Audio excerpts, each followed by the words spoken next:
We're coming to you from the ABS-CBN Dolphy Theater at kasama natin ang friends from the media! Hello guys, thank you so much for joining us every month. Magkakasama tayo, may reunion tayo dito every month. Maraming salamat po.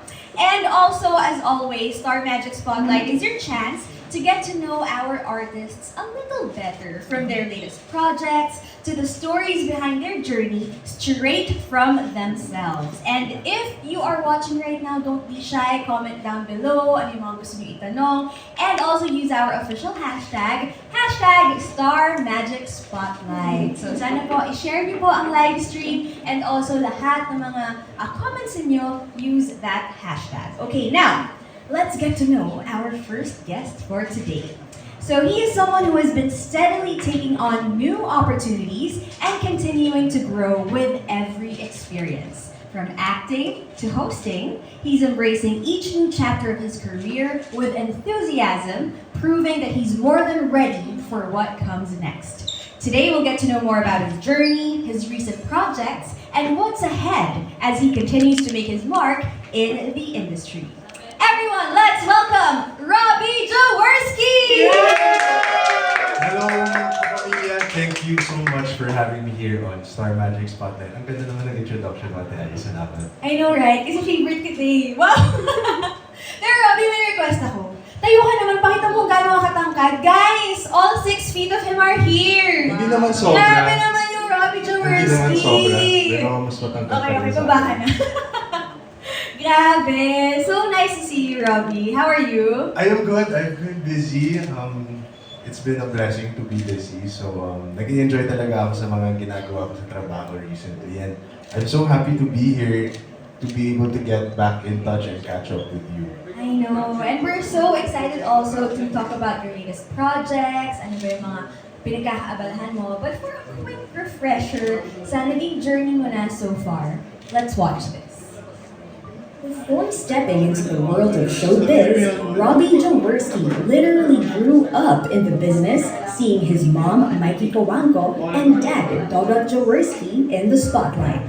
After his launch, he made his first on-screen appearance in Meet, Greet, and Buy, before taking on his first major acting project in ABS-CBN's Dreamscape Entertainment series, The Alibi, where he portrayed Edward Cabrera alongside Angelina Cruz. His journey continues to expand as one of the new-gen mix VJs, where he found his first opportunity to grow in front of the camera, bringing his personality, curiosity, and passion in hosting. From hosting in mix to exploring different facets of entertainment, Robbie has also ventured into digital content with YSpeak 2.0, further showcasing his ability to connect with audiences through meaningful conversations and fresh perspectives. Now, Robbie is ready for another exciting chapter as he joins the cast of The Loyalty Game. Sharing the screen with an ensemble cast, Robbie takes on a new challenge that allows him to further develop his craft and showcase his growth as an actor. Whether it's hosting or acting, Robbie Jaworski is ready to take on bigger opportunities.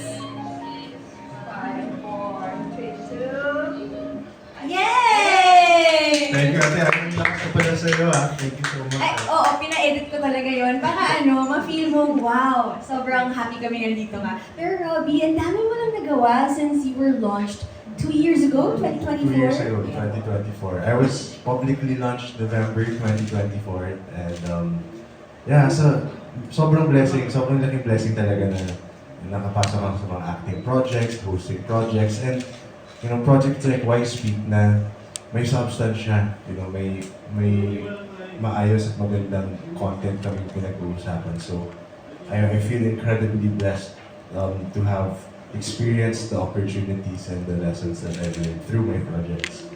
Hindi nga katakatakan na ang na-highlight mo agad yung YSpeak. Kasi kahit nung nilo-launch ka pa lang, we can already hear from you yung gusto mo talaga mag-serve, gusto mo talagang merong substance, may meaning yung mga ginagawa mo, no? Well, para sa akin kasi, Ate Ay, yung goal ko talaga sa buhay, whether it be sa showbiz or sa business or sa personal life, is gusto ko maging blessing sa ibang tao. Gusto ko maging isang halimbawa na hindi mo kailangan pumasok ng politika para gumawa ng diferensya sa Pilipinas.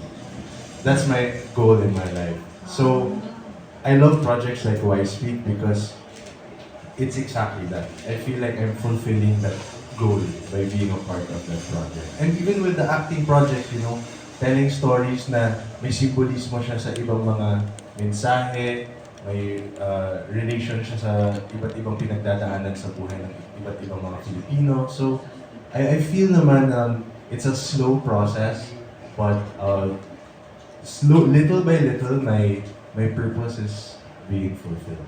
Wow, yung pala yung mantra ng isang Robbie Jaworski. And coming from you, that's so nice to hear na, I mean, not everyone needs to enter politics to be able to help our mga kababayan. You can do so by using your platform for good, and yun nga sabi mo kahit sa acting, not just hosting but also acting. Kasi nga, dinidepict mo yung mga real life struggles also ng mga Pilipino. You can give inspiration through your project. So that's nice to hear from you. Okay, so ngayon pag-usapan naman natin yung mga questions ng ating friends from the media. Ready ka na ba?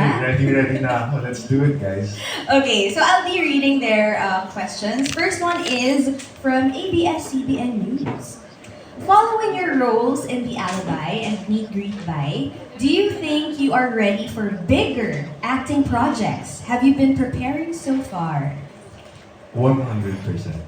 Sa tingin ko, gutom na gutom ako in terms of sa acting projects na I just want to experience more. Kasi yung acting, it's similar sa basketball na gagaling ka kapag mas madami kang repetition ginagawa. So, I feel very blessed na I've been given good roles to experience. And after the Loyalty Game especially, mas naging komportable na talaga ako sa harap ng camera.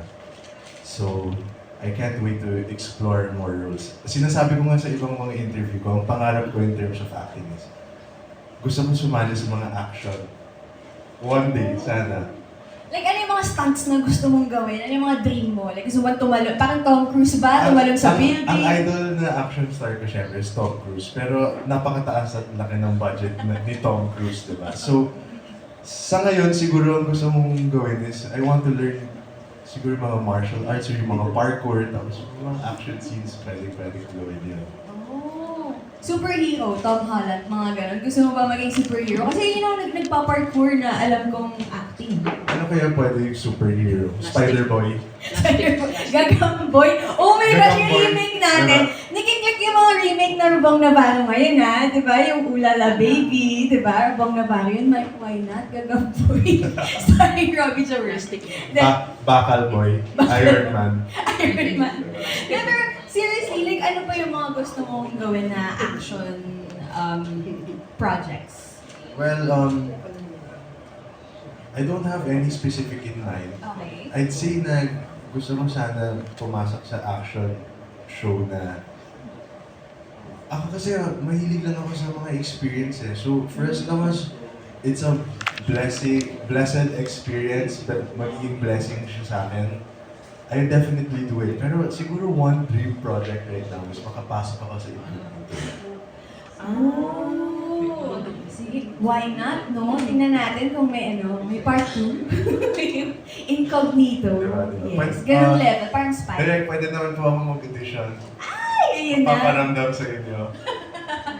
Okay, so let's manifest it. It's out there. So let's let the universe do its thing. Exactly. Amen. Alright. Lord, ikaw na bahala, Lord. Yes. Okay, now let's go to the next question from Christine De Leon of Cinema One.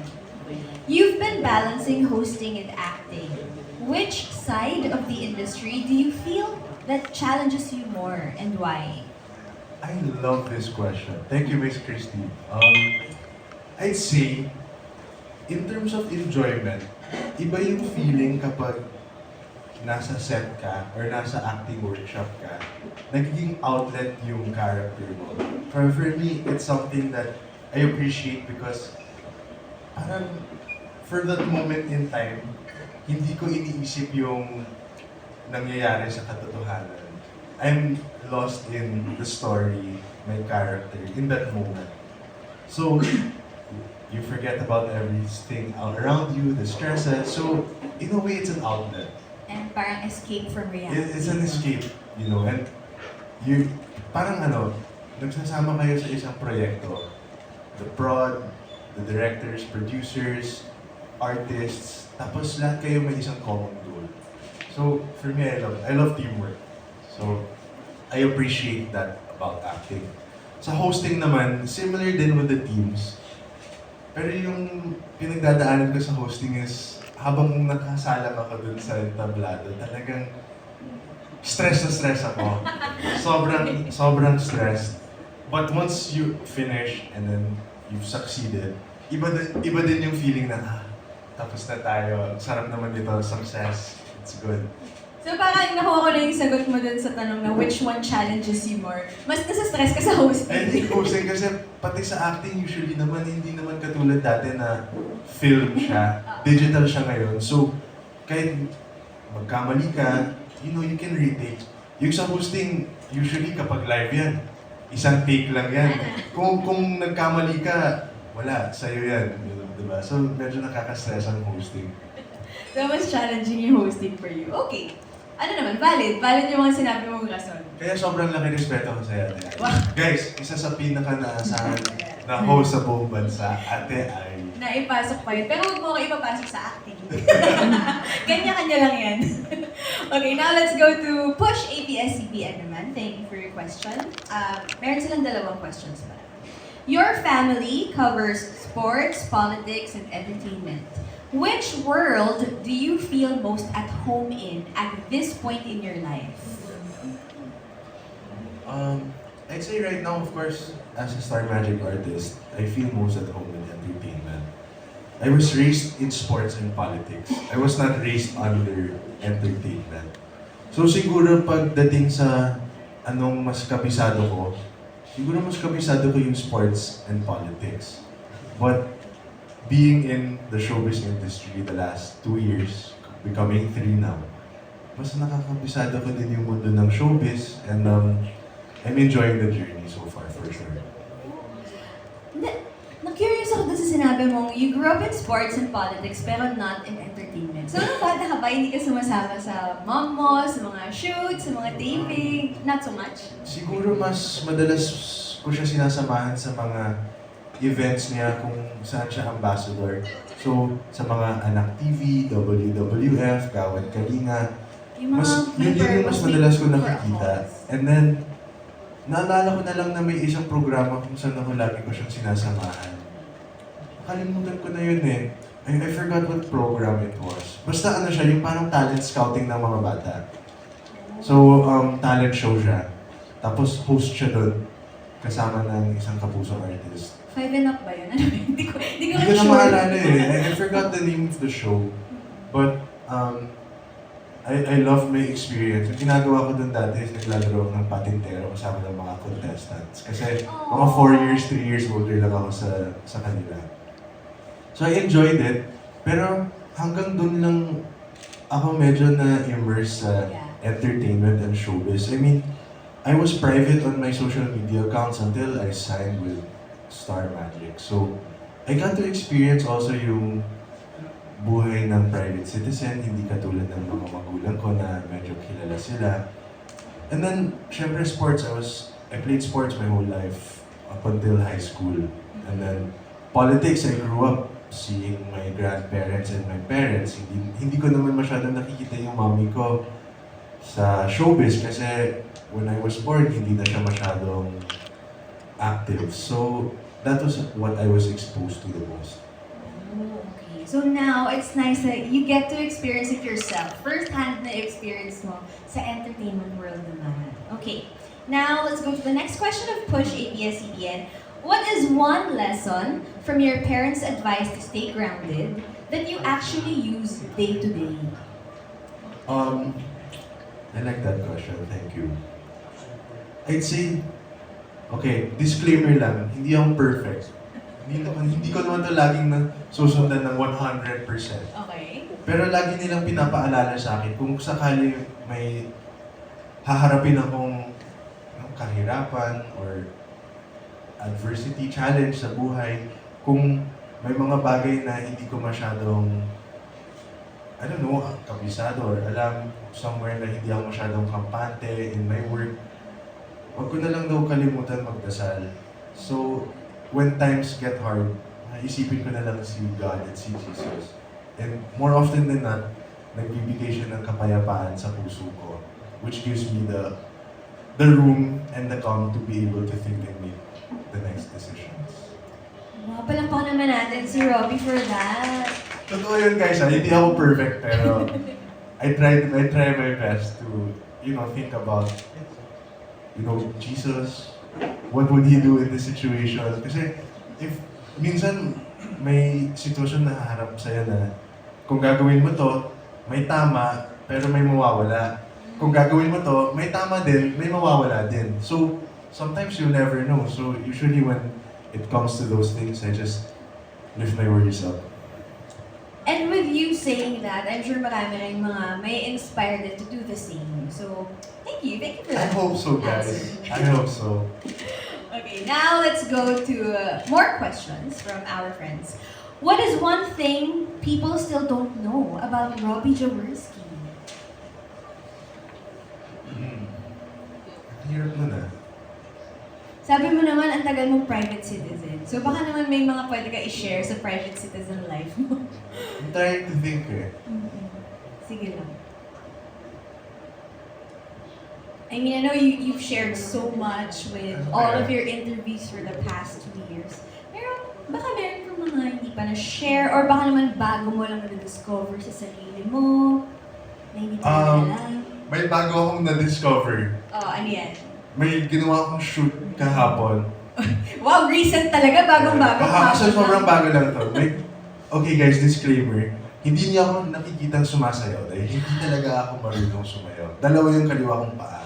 Okay. Pero alam mo, ipagmamalaki ko talaga to dahil nagbigay ako ng 100% effort. At I'm so sure my manager, Tita Monch, is gonna be so proud of me pag nakita niya yung video. Pinasayaw ako ng isang brand na ini-endorse ko sa video namin. At pinanindigan ko.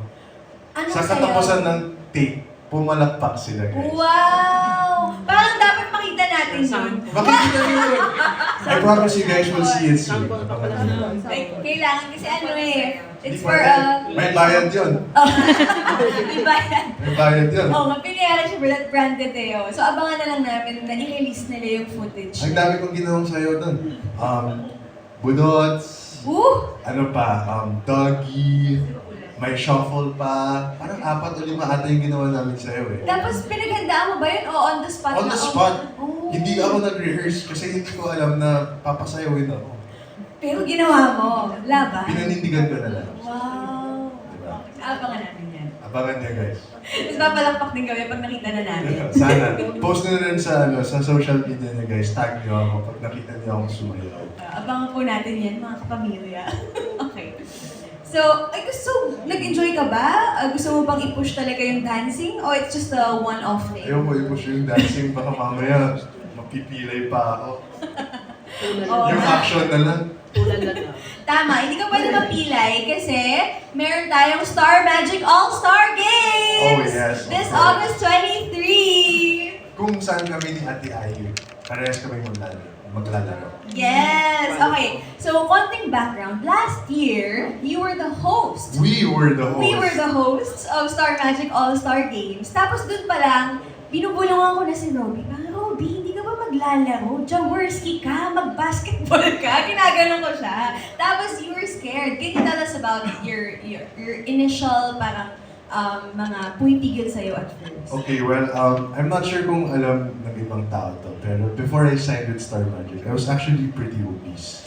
I was 235 pounds. Wow! So, for 10 months of this period, from January 2025 to October, I was really just in diet, in exercise, and so I lost 75 pounds. Wow, paano? Exercise and diet lang Exercise talaga? and diet. Pero during that time, dahil ang focus ko talaga is yung nagpapareduce ako, tapos nagpapalaki ng katawan, nagpapalakas, hindi na ako masyadong naglaro ng basketball. So, from being varsity in high school, to getting hurt my first year habang nagtatrabaho ako.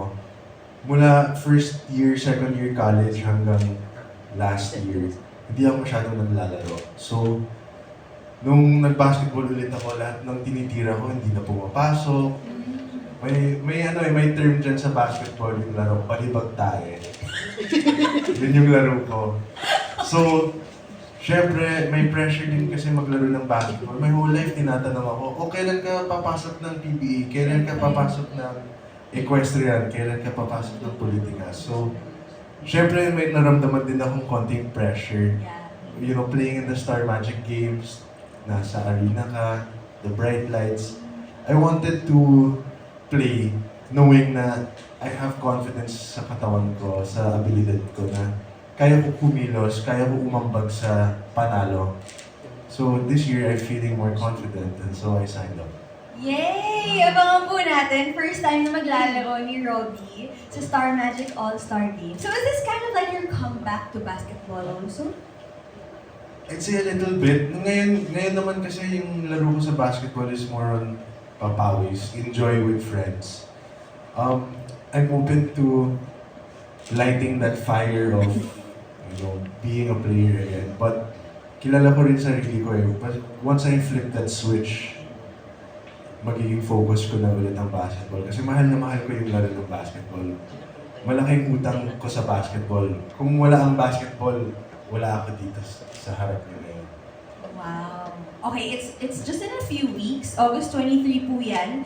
Pero in the weeks leading up to that, you've been training with your teammates. Can you tell us about We that? have been training. Nagpapapawis po kami. And literal na pawis kasi sobrang init talaga. Sobrang saya ng training actually. I mean, in sports kasi kapag may mga nasasamahan ka sa sports, lalo na sa team sports, you get to know yung mga kalaro mo to a deeper level. Yung mga personalities nila, yung character nila, lumalabas kahit hindi nila pinapalabas. So, I really enjoy it. Kasi I get to know my teammates, I get to bond with other Star Magic artists, at syempre, you get to compete. Masaya ang healthy competition. And isa nga yun sa mga highlights talaga ng Star Magic All-Star Games. Yung mga kahit hindi natin nakikita on screen together, dito biglang, magiging magkakasama sila, magkaka-teammates sila. So, sa experience mo, Robbie, so far sa mga naging trainings, meron ka bang mga naging friends na or pwede mong ikwento na may anecdote ka ba with any of your teammates? Well, sila naman lahat eh. I mean, masaya yung training kasi nakikita ko din kung gaano kakulit yung mga kasama ko. So, Sino mga makukulit? Sige. lahat sila may pagkakulit. So, pati ako napapalabas din ko yung kulit ko kasi makulit din akong tao. My teammates are sila Fred Moser and them. Kalaban namin sila Diego Gutierrez, sila Rocky Labayan. So, sila yung mga kalaban namin. Tapos kami ni Fred yung nila Joaquin Arce. Kami yung mga teammates. So, Inigo. kalaban natin namin si Kalaban Inigo. si Inigo. So, I'm looking forward to the competition.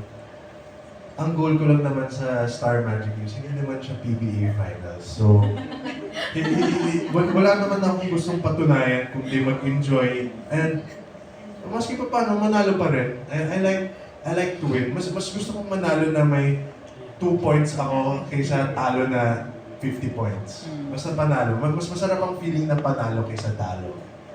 Team player, taray. Inuuna yung panalo ng team. Of course. Tsaka, it's nice that you mentioned that kasi sa Star Magic All-Star Games, yes, it's a game, pero syempre andun yung entertainment factor. Last year, you saw that with Kong TV, di ba? Yes, Sila yung exactly. kalaban. And para sa akin din naman, from my experience, our experience last year sa Star Magic All-Star Games, yung importante naman talaga sa All-Star Games is magkasama tayong lahat. Magkasama tayong mga artists, magkasama tayong mga internal teams ng EBS, and most importantly, oras din siya para makasama natin ang mga fans na sumusuporta sa atin dito sa Star Magic at sa EBS. That's right. And speaking of which, sa lahat ng mga fans, sa lahat ng mga gustong makanood po, the tickets are still out. Limited tickets na lang ang available kasi marami ng sections na sold out. So, iniimbitahan po namin ang lahat na bumili po ng tickets for the Star Magic All-Star Games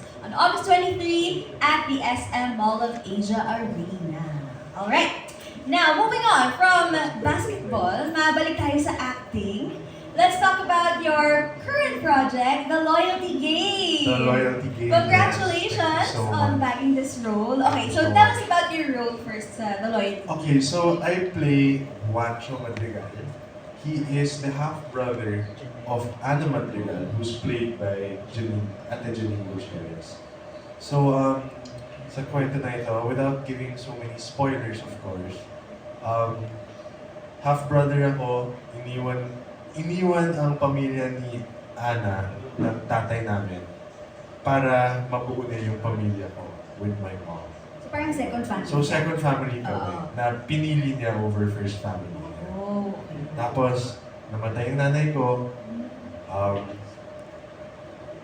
nasira na rin, nasunog na rin yung negosyo ng tatay ko. Tapos, na-diagnose pa yung tatay ko ng cancer. Hi! So, bumalik kami sa Valiente, which is yung area nila Ben, Jericho Rosales, and Ana, si Ate Janine, para makabawi ang ama natin sa first family niya. So, pumunta kami doon, tapos, wala, for me, I describe my character as a boy version ng Cinderella story. Boy version ng Cinderella story. Kasi from riches to rags, yun ba? Hindi naman masyado, kasi mahirap ako. Mm. Mahirap kami. Tapos, inaalipin ako dun sa bahay ng first family. Akala ko naman ikaw yung siga kasi ikaw yung piniling Hindi. family. Actually, guys, sa buong kwento na yun, ako yung pinakamabait. Ako yung walang sayad, walang Wow! topak. Ako lang. Mag-isa lang akong walang topak doon sa kwento na yun. So, kung gusto niyo panoorin ng The Loyalty Game, pag lumalabas mukha ka doon, refreshing yun kasi, oy, mabait na yung lumalabas. Pero ikaw yung kinakawawa. Ako yung kawawa. Kaya- Ako yung kawawa. Sige. So, guys, it's on Prime Video. On Prime Video, guys, it's been out since, I believe that's July 3. So, that's two episodes a week. Please check us out. Yes! Okay, so tell us about your whole experience naman shooting The Loyalty Game. What can you tell us about it? Meron ka bang mga fun memories na you can share with us? I enjoy bonding with my roommates. Sino roommates? Naging roommate ko si Joel Molina. Okay. And sino pa ba naging roommate ko? Si Consi Manuel Chua. Consi. Okay. Counselor siya ngayon ng MLC. Oh. Pero he's a star magic artist. Okay. So, I enjoy bonding with them, getting to know them, Ano exchanging. bonding nyo? Wala lang, kain, usap. Wala lang, getting to know each other. That's sweet. I mean, syempre kaming mga supporting characters, hindi naman kami araw-araw may taping. Yes. So, may mga pagkakataon kung saan, nagmamatch yung offs namin. So, instead of being alone, then, magsama na lang tayo. So, nagbo-bonding kami, nakikipagkwentuhan, mas lalo ko sila makikilala. So, enjoy that. And of course, any opportunity I have to pick the ear of a veteran actor to discuss certain things, I'll definitely do. Okay, speaking of veteran actors, bukod sa The Loyalty Game, in all of your past projects na so far, like, sinong veteran actor or actress yung nakuhaan mo talaga ng golden nugget of wisdom? Yung talagang parang may nakuha kang mababaon mo na skill or mindset because of something they taught you? I'd say, dahil sa tagal din ng panahon kung saan kami nagsama, in The Alibi, I got to learn from John Arcilla. As in, there would be days or weeks kung saan may usapan kami na nagtatagal ng 1 to 2 hours. At wala kaming pinag-uusapan kundi acting. Wow! Tapos, si Kuya Pao Avellino, I've said it multiple times in interviews. My first scene was with him. And he saw me struggle from the very beginning. And he did nothing but support me, give me tips, so very thankful for Kuya Pao. Kuya Sam Milby also. Madaldalin si Kuya Sam, so lagi kami nakikipagkwentuhan. Hindi lang sa pag-arte, pero magaling na salesman din yun si Kuya Sam. Ano binibenta niya sa'yo? Lahat, basta hilig niya, basta dala niya sa bag niya, ibenta niya yun sa amin. Sa amin lahat. Yung mga candy niya, yung eye drops niya. So, yung mga sponsor endorser, Kuya Sam, magaling na endorser si Kuya Sam. Talagang panininigan niya talaga yung mga endorsement niya. Kung gusto niya yung product, talagang offer pa din yan sa'yo. Kahit behind the camera, talagang... Kahit walang camera. Okay, shout out to Mr. Sam Milby. Mr. Sam. One of the most genuine people in the industry, Mr. Sam Milby. Okay, thank you for sharing those, I can add more pa actually. Sige, sino pa? Directors naman. Okay, sino pa? Si Direk Jojo Sagin, of course. Direk Onat Diaz as well. They gave me a lot of tips. Anong mga tips yan na talagang tumatak sa'yo? Well, si Direk Jojo, what he taught me is to be comfortable and natural in front of the camera. Direk Onat taught me to break down the beats and units of a scene. Kung kailangan ilabas yung timing ng mga nuances. I've also gotten the privilege to work with Direk Me, who's also my ninang, and Direk Cathy. So, I love the way that they break down scenes, how detailed they are, kung gaano kalalim yung iniisip nila sa bawat character, kung yung pinanggalingan ng characters, paano binubuo yung eksena. So, I learned so much from them also. Wow! Okay, ang dami mo na nakatrabaho, no? In just 2 years. Wow! Okay, we can't wait to see. Alam na, nakasama ko na rin sa eksena si Bel Mariano at Piolo Pascual. Wow, oo nga. Sa Sa Meet Goodbye. Kumusta naman working with them? Nasa starstruck ka pa ba? Because of course, you grew up in sports, politics, entertainment with big people, basically, with big names. So, what was your experience like seeing Piolo Pascual, Bel Mariano, yung mga talagang sikat na artista? Well, for me naman kasi, hindi naman ako masyadong nasa starstruck sa kasikatan. Mas nasa starstruck ako sa bodies of work. So, syempre, being around them, even Tita Maricel Soriano visited us on the set, Direk Cathy, syempre, when it's like that, medyo kaba yung feeling na hindi ko sila kasama ngayon bilang isang fan or nanonood. I'm here as a colleague that's trying to learn under or with them. So, it's more on parang pressure ang feeling ko. Not because sikat sila, but more because they have earned everything that they have worked for, and I am less experienced. So, parang may gap doon na it's a respect more than parang in awe, more of a respect siya. Yeah, respect. Ang galing. Ganda-ganda sumagot ni Robby, no? Lumalabas yung favoritism ko dito. Okay, now let's talk about Why Speak naman. Oh, let's do it. Okay, Why Speak 2.0. So, were you familiar with the original Why Speak book before, or were you too young? No, alam ko naman din Alam siya. mo? At nakikita ko din naman siya paminsan-minsan sa mga Facebook videos. So, aware naman din ako. Yeah. And when I found out that Father Tito Kaluwag was looking at me to be as one of the hosts of the project, the first thing I thought was, praise God. Kasi that's the type of project talaga na hinahabol ko, not just as a host, but as a Star Magic artist.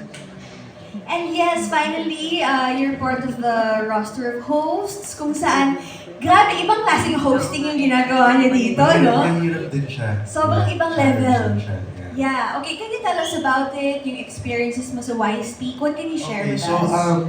kung sa mga hindi pa masyadong nakakarinig or alam ang Why Speak 2.0, it's a civic education show kung saan namin pinag-uusapan yung mga yung mga topics na relevant sa kasalukuyang panahon. This includes yung mga topics on economy, on culture, on politics, at sa mga iba't ibang bagay na pinag-uusapan natin sa social media. So, ang setup ng show namin ay usually may mga guest takes kami. These are usually journalists, artists, politicians. Tapos may segment din kami ng debate kung saan kami nag-host ng mga debate team from different colleges. Wow. And then, may dalawang side kami. So, hindi siya based on opinion mo, based siya sa assigned topic. Yes, agree, or no, disagree. So, wala kang choice doon. Kailangan mo lang i-defend yung side mo. Parang sa debates talaga sa Debates school, talaga. parang affirmative. And ang goal namin dito sa show na to is, gusto namin ipaalala sa kabataan ngayon na, actually, now more than ever, it's the most important time na mag-research ka ng maayos, tignan mo yung mga pinapanood nyo sa social media ng maayos. Ang tema ng Y-Speak 2.0 is to listen, discern, and act. So, wag lang tayo basta-basta makinig at maniwala sa mga napapanood at nakikita natin sa social media. Ang internet ngayon, ang digital age, blessing and curse yan. Gamitin natin as a blessing, gamitin natin as a tool na mag-research, alamin at kapisaduhin talaga kung ano ba talaga yung tamang informasyon na umiikot sa lipunan natin, sa syudad natin. And of course, wala naman tong political motive, pero guys, alam niyo naman kung gaano ka-seryoso yung nangyayari sa sa paligid natin sa politika ngayon. Yeah. 2028 is going to be one of the most important elections in our history, our young history. So, it would be nice if the voting population, which is now mostly youth also, can learn how to do the proper research at pwede kayong matuto dumaan sa tamang proseso para piliin natin yung mga tamang pinuno ng bansa natin. That's right. May applause from our friends from the media. Sino yung mga kasama mo dito? Actually, madami kami. So, kasama ko dito si Ralph De Leon, River Joseph, Aya Fernandez, KD Estrada, and Elijah Canlas. Oh. Tapos, paminsan-minsan kapag, syempre, hindi mo iiwasan yung schedule ng ibang artist, may taping, or may ganito. If we miss some, then we have some special guests na host na nakikita niyo din on screen and on stage. Mga artists and musical performers naging guest host din natin.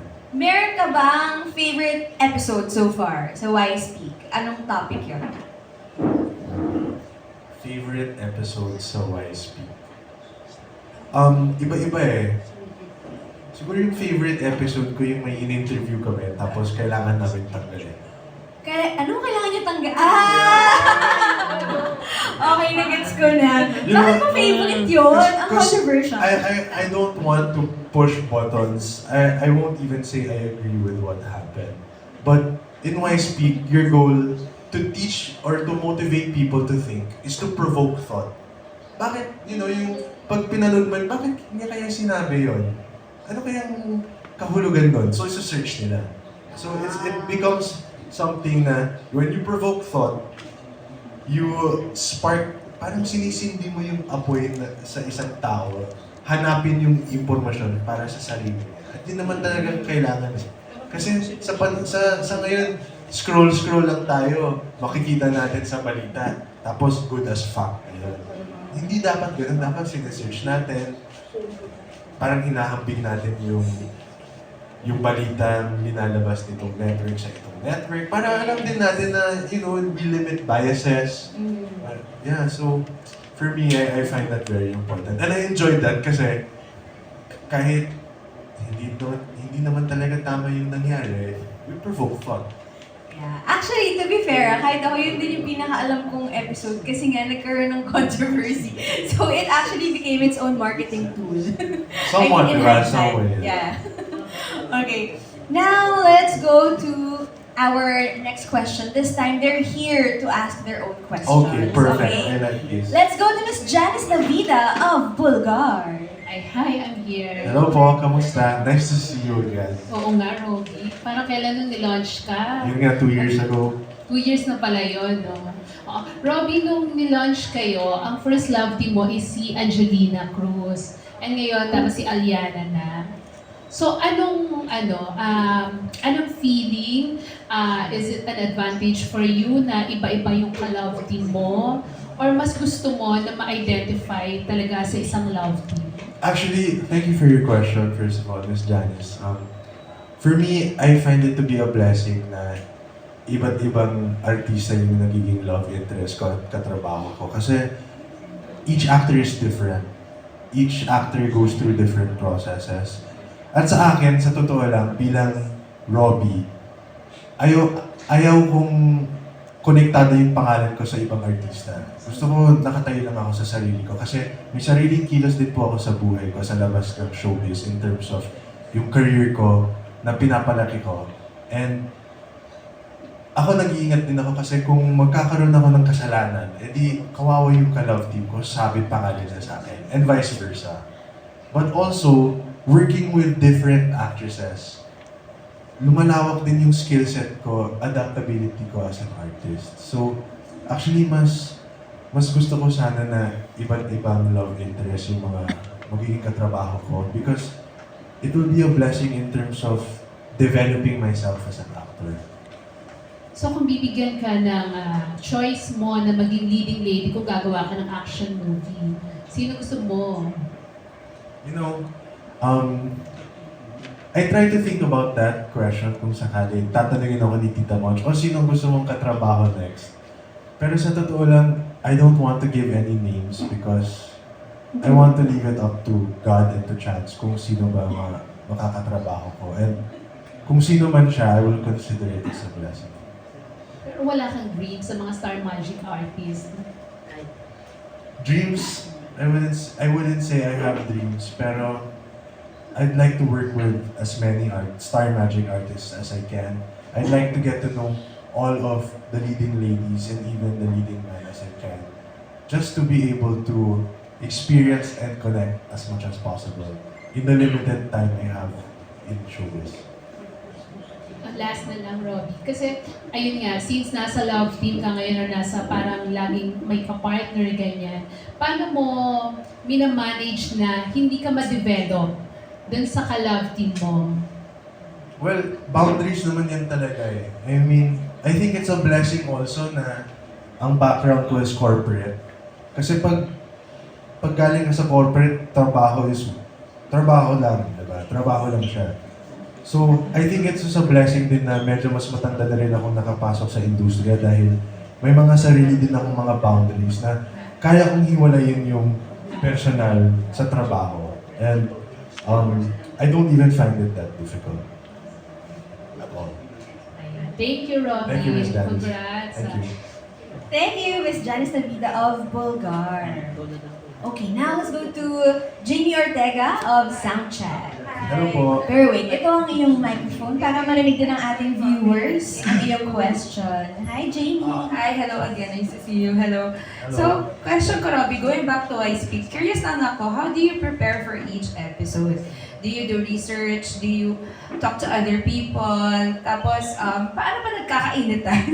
Paano niya pinapakalma? Nagkaroon ba ng time na both sides talaga nagkakapigunan? Tapos parang, paano niya pinapakalma yung pareho? Nagjo-joke ba kayo? Ganun. Is this your question is both sides sa debate? Yes po, yes. Actually, minsan nakakatuwa dahil pag may nagsasalita at alam mo talaga na naniniwala siya sa sinasabi niya, mararamdaman mo talaga yung punong-punong conviction niya bilang tao sa sinasabi niya. So, for us, we enjoy it na lang.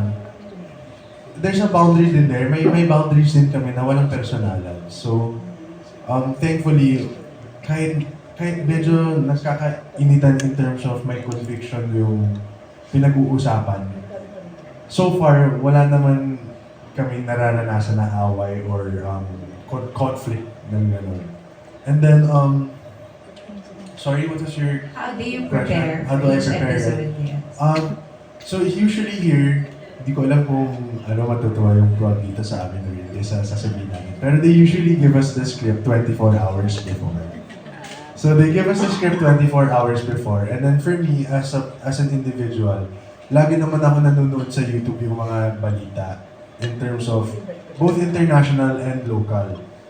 And then, I read the script, So I'm somewhat caught up to date sa mga nakikita ko on the news that I also search on myself, especially if I'm interested in the topic. Tapos, when I see the script, yan, nililista ko na yung mga pag-uusapan namin, kung ano yung mga debate, kung ano yung mga pag-uusapan namin sa mga guests, kung sino ba yung mga guests namin. So, I'll break down yung body of works ng mga guests namin, tapos I'll also research yung both sides ng topic. As laking tulong din ng AI. Thank Thank you. you, thank you. Thank you, Ms. Jamie Ortega of Soundcheck, and thank you for all of your questions. We had so much fun getting to know you more, Robbie. Yeah, thank you guys. Alam mo, sana one day may segment tayo kung saan ako ang host, tapos kayong lahat taga-media, ako magtatanong ng mga tanong. Yeah, di ba? No, one Sige, ano day. tatanong ko sa kanila? Test natin, sample. One day, maybe we can do it. O, Sample, ano ba? Isa lang. sumagot. Ay, Si Vic. Si Si Vic. Vic Miss Kate, Adar. alam mo, samantalang guys, palapakan naman natin si Miss Kate. You know guys, in every single public guesting and appearance that I've been, Miss Kate has been present. She's been there to record, to ask me questions. So, Miss Kate, thank you for your presence. And, I don't like samantalang may mic naman kayo, if you can allow me to ask, please state your whole name, where you're from, and how many years have you been in the industry? And then allow me to follow it up with one more question. Grabe siya. I'm Kate Adahar. From Random Republica, from Makati. I've been doing this for 10 years. Okay, thank you so much, Miss Kate. And in the last 10 years, what has been the most fulfilling aspect of your work? I think this moment, when you acknowledge my contribution. Oh my gosh, thank you, Miss Kate. I'm so honored to be a part of that moment. Thank you. Thank you. Her most fulfilling moment was being asked a question by the artist. No, but really, right? I mean, guys, thank you sa media. You guys deserve your flowers kasi hindi din kami magtatagumpay bilang mga artists kung hindi kayo sumusuporta sa amin. So, thank you guys. Palakpakan naman tayo for our friends from the media. That's so cool, Robbie, and it's so nice that you recognize that. Pero grabe po, no? What a guy. And we're so happy na we got to know you more today. Thank you so much for having me. Yes. Ate But Ivy. before we let you go, okay, please invite everyone to watch your projects, the Loyalty Game, All-Star Games, Why Speak. Go ahead. Mga kapamilya, guys, thank you so much for watching this interview with Ate Ali and I. Guys, The Alibay, actually tapos na rin siya. Please check us out on Prime Video and on iWantTFC kasi napakaganda din ng kwento na yun. And of course, The Loyalty Game, kakalabas lang siya last month, July 3. So, we are also on Prime Video. Tapos, abangan mo din ang The Loyalty Game coming out soon on iWant and on TV. And of course, Why Speak 2.0, lalabas din kami with the second season of new episodes, new topics, new guests. And last but not least, abangan niyo po kami ni Ate Ai sa Star Magic All-Star Games this August 23 in MOA Arena. Yes! So tickets are out now, guys. At bukod sa ating Star Magic artists, makakasama na natin doon ang mga players natin from Thailand, from Team GMMTV. Grabe yun, Ate Ai, may nakita kong highlight. May isa silang sentro. Dumakdak na walang hakbang. As in, nakatayo lang siya tapos... Nagdabang? Dinakdak niya ng Sino? gano'n. Si Joss? Nagdabang si So Joss. abangan niyo guys, mukhang may mga halimaw from both Kuya Gerald's team and the Thailand's team. Tapos abangan niyo rin kami sa junior team, syempre. Yes! So we'll have 2 basketball games and 1 volleyball game. So abangan niyo po yan. Sobrang saya ng Star Magic All-Star Games this year. Again, sa MOA Arena po. Magkita-kita po tayo dyan. But for now, that's all the time that we have with Robbie Jaworski. Once again, thank you so much for joining us. Pero Thank you wag so po much kayong for having maalis. me. Thank you guys. Thank you! Huwag po kayong maalis dahil meron po tayong makakasamang dalawang masasayang former PBB housemates mamaya lang. In just a few minutes, we will be right back, so don't go away. But for now, thank you once again, Robbie Jaworski!